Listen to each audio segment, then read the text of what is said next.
श्रावणाचा दुसरा सोमवार आणि एकादशीचा पवित्र योग जुळून आला आहे. होय, 24 ऑगस्टला एकाच दिवशी महादेवाची शिवपूजा आणि भगवान विष्णूंची उपासना करण्याची सुवर्ण संधी आपल्याला मिळते. पण या दिवशी शिवामुठीत नेमके कोणते तीळ वाहायचे, शिवपूजा आणि विष्णूपूजा कशी करायची आहे, एकादशीचे व्रत कसे पाळायचे आणि कोणत्या गोष्टी चुकूनही करू नयेत, नेमके काय करावे, या संदर्भात संपूर्ण माहिती चला जाणून घेऊया. श्रावण पुत्रदा एकादशी दुसऱ्या श्रावण सोमवारी आहे, पण एक समजून घेणे तितकेच गरजेचे आहे. श्रावण पुत्रदा एकादशीबाबत 23 आणि 24 ऑगस्ट अशा दोन्ही तारखा पाहायला मिळतात.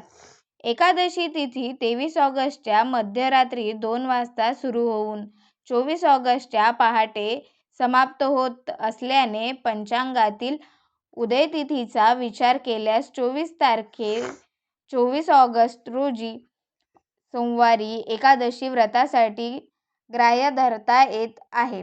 त्यामुळे गृहस्थांनी 24 ऑगस्टला एकादशीचे व्रत करून द्वादशीला म्हणजे 25 ऑगस्टला योग्य वेळी पारण करावे असे सांगितले जाते.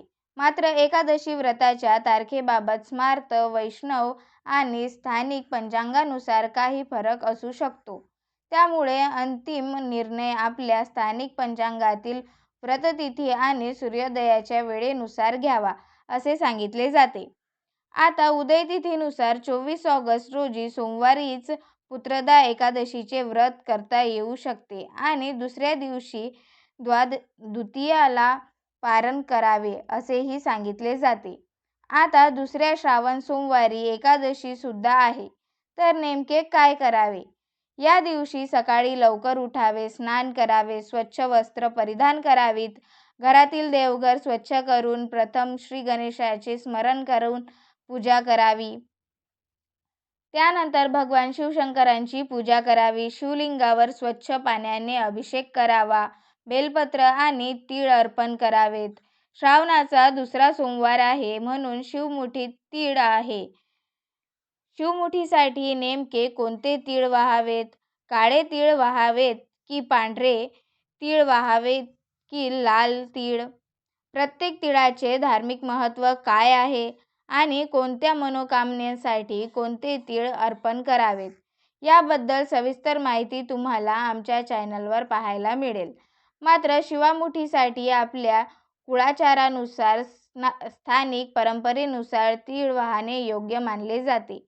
शिवामुठीत तीळ अर्पण करताना ओम नमः शिवाय या शिवपंचाक्षरी मंत्राचा आवर्जून जप करावा. शिवाय महादेवाची पूजा करताना बेलपत्र आपण वाहतो. बेलपत्र स्वच्छ धुवून त्यावर चंदन लावून शिवलिंगावर या दिवशी अर्पण करावे आणि ओम नमः शिवाय या मंत्राचा जप 108 वेळा करावा.